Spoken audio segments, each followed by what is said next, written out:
세상을 살면서 혹시 시합이나 시험들이 있지 않습니까? 직장에도 가도 시험이나 시합들이 있습니다. 누군가를 겨뤄야 되고 누군가를 이겨야 되는 상황이 있을 겁니다. 그러면 혹시 이기게 하는 힘은 무엇이었습니까? 세상을 살아가다 보면 헤쳐나가야 할 문제들이 너무나 많습니다. 고등학교부터 보면 시험이 있죠. 중간고사, 기말고사 이런 시험들이 있습니다. 이 시험에서 이겨야지, 잘 쳐야지 다음 대학에 진학할 수가 있습니다. 그럼 학교에서 중간고사를 잘 치르는데 그 시험을 잘 보기 위해서는 무엇이 필요할까요? 무엇을 해야 할까요? 나의 노력, 나의 명석한 머리 이런 것들 합쳐서 시험을 치릅니다. 그랬을 때 결과가 좋았었습니까? 저는 그 시험에 좋은 결과를 얻지 못했습니다. 무엇 때문이었을까요? 저의 노력이 부족하였을까요? 그럴 수도 있죠. 네. 머리가 좀 부족했을까요? 그것도 맞는 것 같습니다. 그렇다면 그 시험에서 가장 중요한 것이 무엇일까요? 바로 그 문제를 내는 선생님에게 있습니다. 그 각 과목마다 시험 내는 사람의 의도가 중요합니다. 선생님의 뜻이 가장 중요하죠. 왜 그런 것일까요? 한 과목을 치를 때 한 과목에 나오는 그 시험 범위를 말해줍니다. 그리고 그 시험의 중요한 요점도 말해주죠. 만약 범위를 듣지 않고 공부한다면 굉장히 공부할 분량이 많아지거나 다른 데를 공부할 수도 있죠. 그리고 나오는 문제들을 콕 집어내어 이렇게 주실 때 잘 들어야 하는 것이죠. 요점을 잘 파악해야 하는 것이죠. 선생님의 말씀을 하나도 빠짐없이 들어야 하며 시험 범위에 대해 잘 들어야 합니다. 엉뚱한 것을 공부한다면 그 시험은 망하게 될 겁니다. 삶의 여정 속에서도 동일합니다. 나의 삶의 주인이 누구인지를 분명히 알고 나아가야 합니다. 우리의 삶의 주인은 누구십니까? 나를 이기게 하는 힘은 어디에서부터 나옵니까? 나의 삶에서 이기게 하는 요점은 어디에 있을까요? 오늘 말씀 속에 그 요점과 이기게 하는 힘을 찾아 살아내기를 소망합니다. 오늘 말씀 속에 등장하는 인물은 입다입니다. 그리고 전쟁이 발생한 상황입니다. 왜 이런 문제가 발생한 것일까요? 왜 이런 문제들이 이스라엘에게 닥쳐진 것일까요? 이스라엘은 45년 동안 굉장히 평안했습니다. 그러나 이스라엘은 이 평안의 기간 동안 하나님과 가까워지기는커녕 오히려 이 평안의 기간이 나태와 안일과 죄로 가득 찼습니다. 고통당할 때는 하나님께 구해달라고 요청했다가 이렇게 평안해지면 하나님을 잊어버리고 죄를 범했습니다.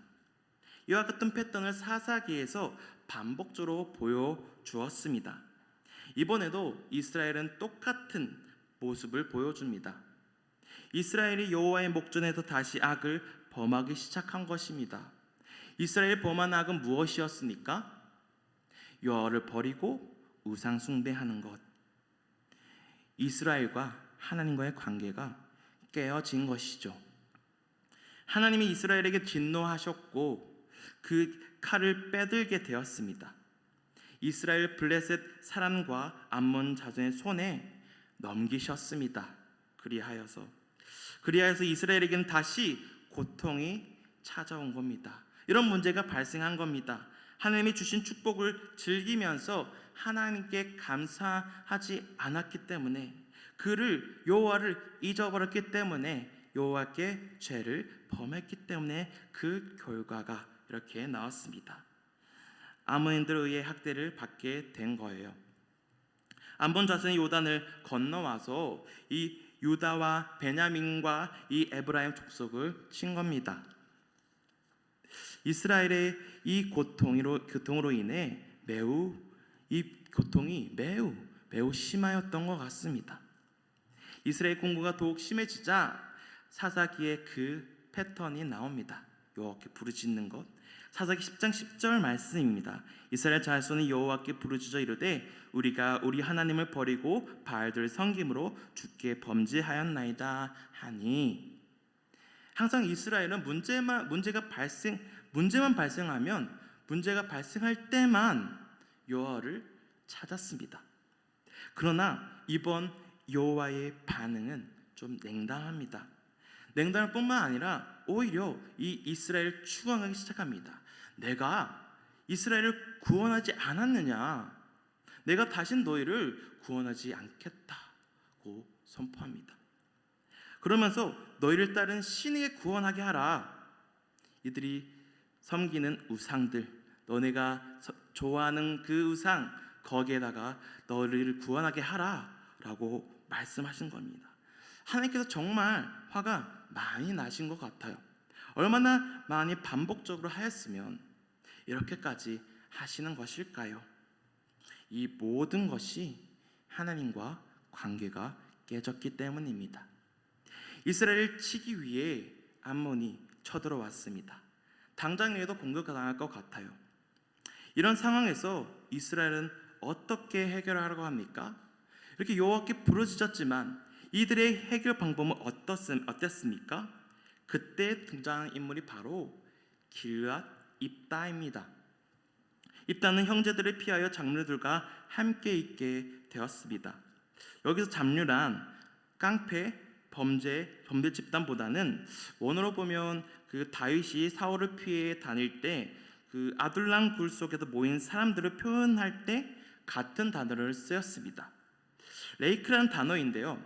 이 뜻은 빈, 공허한, 허약한, 가난한, 가치 없는, 사악한으로 뜻합니다. 여기에서는 사사기 여기에서는 가치 없는 이라는 뜻으로 쓰였습니다. 가치 없다라는 것이란 그 사회에서 도태된 사람, 그 사회에서 제외된 사람을 뜻합니다. 그렇게 해서 잡류라고 표현을 하였습니다. 그렇게 가치 없고 도태된 사람들과 무리를 지어 지낸 겁니다. 그 무리들의 입다가 그 무리들의 리더였습니다. 우두머리였습니다. 그 소문을 들은 이 장로들은 이 입다를 데려와 전쟁의 임시 방편으로 삼으려고 했습니다. 과연 이 이스라엘 이 선택이, 입다를 데려와 하는 이 선택이 옳은 선택이었을까요? 이스라엘이 이런 고통 속에 여호와께 잘못을 회개하여 부르짖었지만 정작 지금 이스라엘이 하는 행동은 무엇입니까? 자신들이 그토록 쫓아내었던 입다를 세우는 것을 먼저 선택합니다. 얼마나 여호와를 찾지 않았었는지 이스라엘에서 세울 지도자가 없었던 것 같습니다. 그래야 장로들은 하나의 방법으로 입다를 세우기로 하였습니다. 이때는 큰 용사라고 하고 이 잡류라고 해서 삼류에 속했습니다. 이 다른 부인과 관계를 맺어서 낳은 아이입니다. 이 여인도 창녀라고 합니다. 그래서 그 형제들에 의해서 괴롭힘을 당했는지, 그래서 거기서 도망 나와서 그렇게 지낸 사람이 바로 입다입니다. 혹시 입다의 별명이 무엇인지 아십니까? 입을 좀 닫아입니다. 입을 좀 닫아. 네. 비속어로 하기는 좀 힘들고요. 네. 입을 좀 닫았으면 한 인물이었는데 그걸 하지 못해서 그렇게 되는데 그건 나중에 또 나중에 보도록 하겠습니다. 그래서 전쟁에 치는 이 모습을 통하여 그의 성향을 파악할 수 있는데요. 입다가 이 가치 없는 사람들이 모인 이 입다는 사회적으로 어떻게 보면 자수성가했다고 볼 수 있습니다. 정말 아무것도 없는 곳, 가치 없는 사람들이 모인 곳의 우두머리, 이가 됐다면 어떻게 보면 이렇게 소문까지 났으면 정말 잘났던 사람입니다. 입다는 타고난 전사였고 뛰어난 리더로서 많은 부하를 거느리고 있었습니다. 이로 인해 입다는 용사로서의 명성을 떨치고 있었던 겁니다.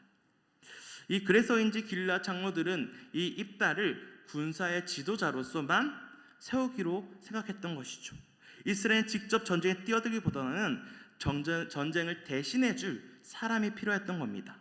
그러나 이 입다가 어떤 사람이라면 이냐면 리더이자 엄청난 정치가였습니다. 협상가였습니다. 협상가. 입을 굉장히 잘 놀렸습니다. 그래서 이 장관직은 처음에 들었을 때 거절이었습니다. 장로도 워낙 급한 상황이라 다시 제안을 합니다. 그제서야 제안을 수락하죠. 그 제안은 이 길르앗의 머리가 되어달라는 겁니다. 머리라는 것은 어찌 보면 왕을 말하는 것이죠. 입다는 정말 협상가였습니다. 입다는 자신의 개인적 야망을 성취하기 위해 치밀하게 계산한 사람입니다. 그렇게 입다가 길르앗 거민의 머리로 임명됩니다. 방랑자에서 한 민족을 대표하는 머리가 된 거죠. 스펙을 보면 정말 대단한 것처럼 보이지 않습니까? 과연 입다가 성공한 삶이라고 할 수 있을까요? 입다는 전투에 앞서서 이 암몬 왕에게 사제를 보내어 외교적인 조치를 먼저 취합니다.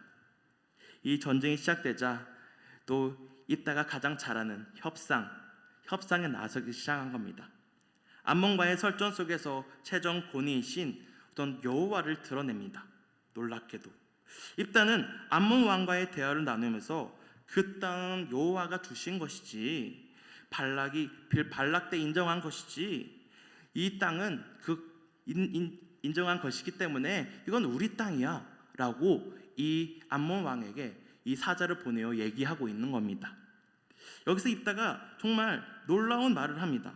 이스라엘 역사를 빠삭하게 잘 알고 있는 것처럼 말을 하고 있습니다. 잘 알고 있습니다. 그리고 하나님을 정말 잘 아는 사람처럼 보입니다.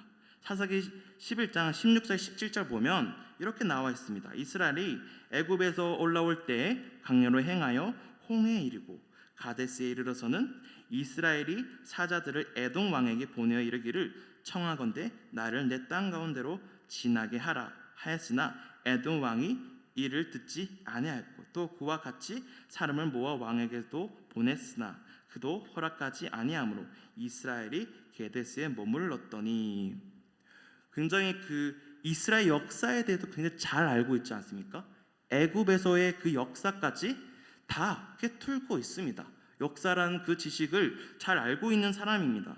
그래서 이것에 대해서 왜 그 땅이 우리 땅인지 대해 명확히 그 암몬 왕에게 이야기하고 있는 겁니다. 이 땅은 여호와가 주신 것이다. 왜 근데 와서 이렇게 하고 있느냐라고 하는 겁니다. 근데 또 22절 23절 보면 또 이렇게 말합니다. 아로넨에서부터 야복까지와 광야에서부터 요단까지 아모리 족속의 온 지역을 점령하였느니라. 이스라엘 하나님 여호와께서 이같이 아모리 족속을 자기 백성 이스라엘 앞에서 쫓아내셨거늘 내가 그 땅을 얻고자 하는 것이 옳으냐. 정말 이스라엘 역사에 대해서 빠삭하게 잘 알고 있는 사람입니다. 근데 이 사실을 암몬 왕이 받아들이겠습니까? 그렇게 받아들였으면 진작 쳐들어오지 않았을 겁니다. 당연히 받아들이지 않죠. 그렇다면 이들보다 더 높은 권위에 있는 분이 판결을 낼 수밖에 없습니다. 그래서 입다도 여호와가 누구인지 말하고 있는 겁니다. 그리고 이렇게 말합니다. 내가 내게 죄를 짓지 아니하였거늘 내가 나를 쳐서 내게 악을 행하고자 하는도다. 원하건대 심판하신 여호와께서 오늘 이스라엘 자손과 암몬 자손 사이에 판결하시옵소서. 심판하시는 여호와라고 이 입다의 입에서 그렇게 말합니다. 이 심판하신 여호와는 지극하면 그 사사이신 여호와입니다. 그 사사이신 여호와, 정관사를 써서 정확히 여호와에 대해서 이 암몬 왕에게 말하고 있는 겁니다. 이 말을 입다 자신의 입으로 말한 겁니다. 신학적으로 장로들보다 훨씬 뛰어나요. 이런 호소였음에도 불구하고 이 암몬 왕은 당연히 그 말을 듣지 않죠. 전쟁이 불가피하게 되었습니다. 그 전쟁이 불가피하게 되었을 때, 그때 여호와의 영이 입다에게 임합니다. 이에 여호와의 영이 입다에게 임하시니, 하나님께서 이스라엘을 파심으로, 이스라엘은 사실 이 여호와께 부르짖었지만 하나님은 그 말을 처음에 듣지 않았죠. 그러나 계속적인 회개에 하나님은 그 마음에 조금 흔들리셨던 것 같습니다. 사실 분명 이스라엘은 구원하면 또 자신을 등질 것을 알았습니다. 이스라엘 분명 아신 여호와인데 어떻게 하고 계십니까? 다시는 이스라엘을 구원하지 않겠다던 하나님이 입다에게 여호와의 영을 보내십니다. 이스라엘이 반복되는 배반에도 이 이스라엘의 회개에 여호와께서 마음에 근심이 있으셨던 겁니다. 그 결론으로 여호와께서 영을 보내 이스라엘을 구원하기로 결정하신 겁니다. 그런데 여기서 하나 문제가 발생합니다. 그냥 순종하고 그 뜻을 따라가면 될 것을 승리하게 해주면 무엇이든 다 하겠습니다 라는 소원을 이 입다가 말합니다. 이 말씀이 입을 놀리면 안 될 때 입을 놀리고 만 겁니다. 이렇게 말합니다. 그가 여호와께 소원하여 이르되 주께서 과연 암몬 자손을 내 손에 넘겨주시면 내가 암몬 자손에게서 평안히 돌아올 때 누구든지 내 집 문에서 나와서 나를 영접하는 그는 여호와께 돌릴 것이니 내가 그를 번제물로 드리겠나이다 하니라. 일단은 하나님께로부터 전쟁의 승리를 보장받으려 하였습니다. 여기서도 이 협상가의 기질이, 그 입이 그렇게 튀어나온 겁니다. 그런데 일단은 그 입 때문에 입다의 이 집의 짐승뿐만 아니라 모든 사람을 위험에 처하게 만들었습니다. 입다는 협상가였습니다. 그가 말하는 신학은 정말 사실 장로들보다 뛰어납니다. 오히려 그의 입술을 통하여 여호와가 누구인지 정확히 말해줍니다. 그러나 입다는 입만 살고 겉만 그렇듯한 말을 하는 사람입니다. 암몬과의 협상에 그저 여호와를 이용한 것이죠. 결론적으로 입다는 여호와를 지식적으로 알았지만 하나님은 잘 알지 못했던 것 같습니다. 잘 몰랐던 거죠. 하나님과의 관계가 없었으니까요. 입다뿐만 아닙니다. 이스라엘에는 하나님을 아는 사람이 없었습니다. 오늘은 이 입다를 통하여 이스라엘 얼마나 영적으로 타락해 있는지 볼 수 있습니다. 입다를 통하여 이스라엘 상황을 정확히 보여줍니다. 입다는 분명 사회적으로 보면 정말 강하고 유능하며 탁월한 지도자인 것처럼 보입니다. 국가적으로 봤을 때 외교적으로 굉장히 뛰어난 사람이죠. 그리고 그가 이 말하는 것으로 보아 신앙인처럼 하나님을 정말 잘 아는 것처럼 보입니다. 그의 인생은 정말 잡류의 우두머리에서 한 나라의 왕이 되지 않았습니까? 정말 굿 라이프인 것처럼, 정말 삶이 잘 펼쳐진 것처럼, 잘 된 것처럼 보입니다. 그러나 그의 끝은 어땠습니까? 자신의 딸을 죽여야 했습니다. 어리석은 선택을 한 것이죠. 정말 멍청한 일을 벌인 겁니다. 비록 입다의 딸이 죽었다고 봐야 할지 학자들 속에서 의견이 분분합니다. 죽였다는 말도 있고 제사장의 종으로 보내졌다는 말도 있습니다. 처녀로서의 죽음이나요라는 뒷절에 나오는데 평생 교류를 못하여 그렇게 못하는 것을 이걸 죽음이라고 표현했다고 보는 학자들도 있습니다. 그래서 천으로서 평생 그 제사장의 종으로서 살아가야 되는 인생을 뜻해서 애곡하고 그렇게 했다고는 말도 있습니다. 근데 성경은 정확히 말은 안 해주니까 말 안 해주는 것 같습니다. 그런데 이런 결과를 누가 만들어냈죠? 입다가 저지른 일이죠. 입다가 저지른 죄이죠. 그럼 이스라엘 위기 상황 속에서 진짜 해결 방안은 없었을까요? 그들이 암몬이 쳐들어왔을 때 과연 그 문제 속에서 해결할 방안이 정말로 없었을까요? 이스라엘이 위기를 맞이했을 때 장로들이 가장 먼저 입다를 찾았습니다.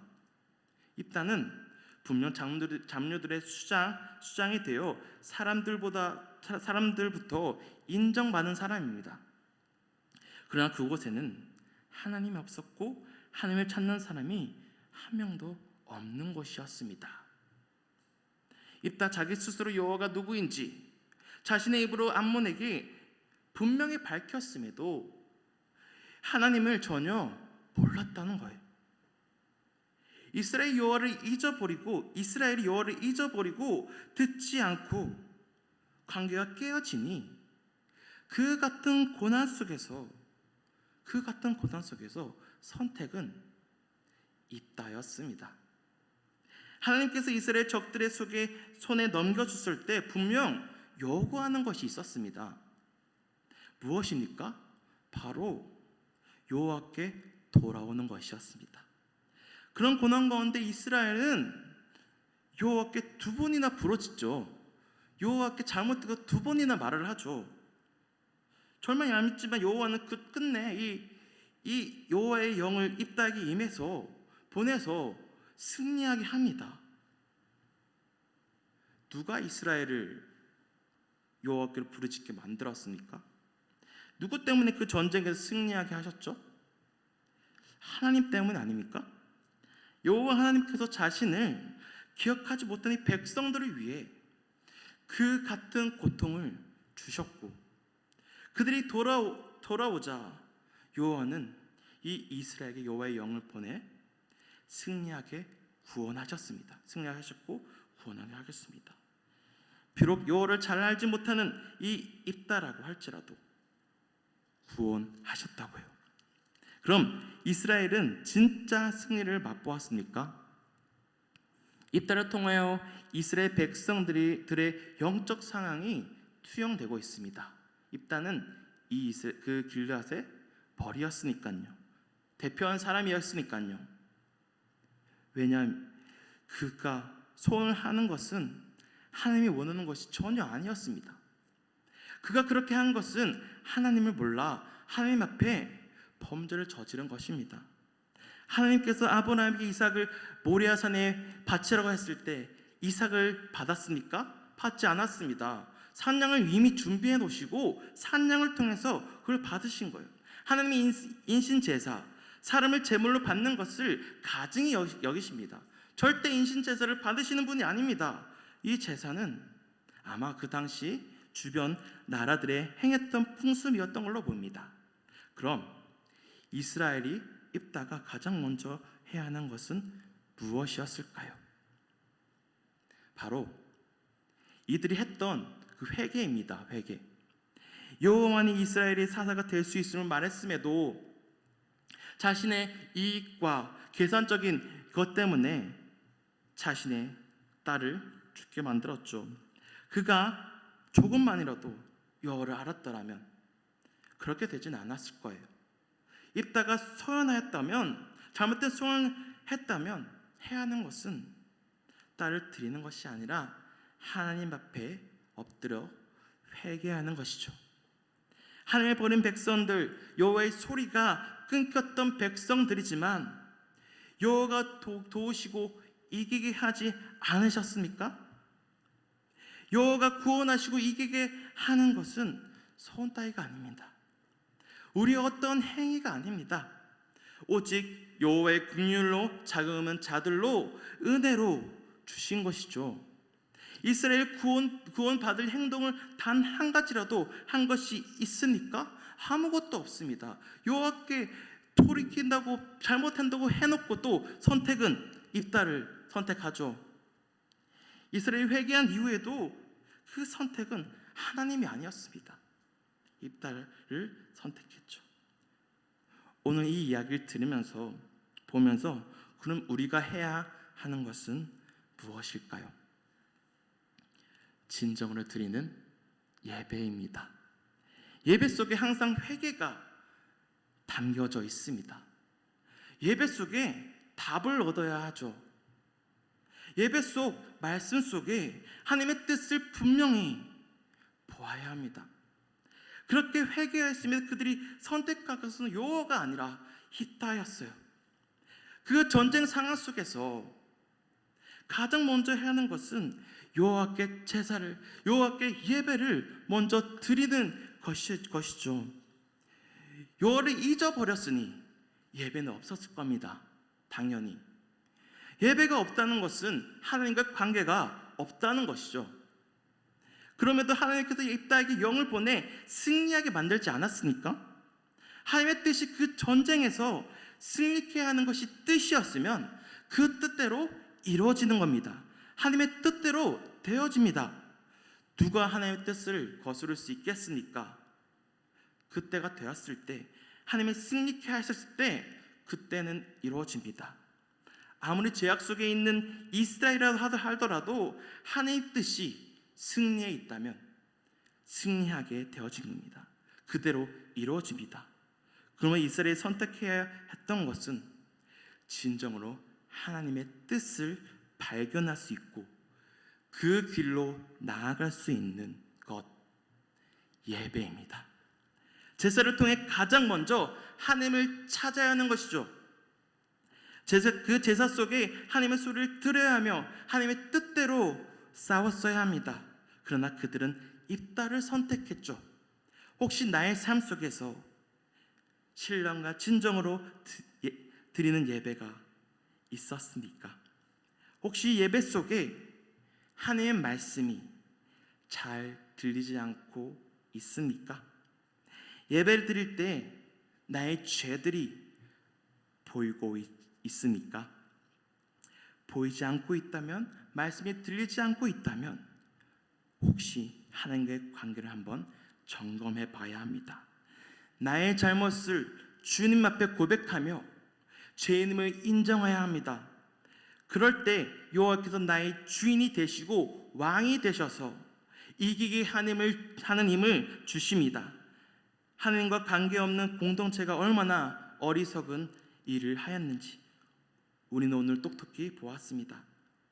하나님이 그들 속에 없으니 그들 속에는 회개가 없었습니다.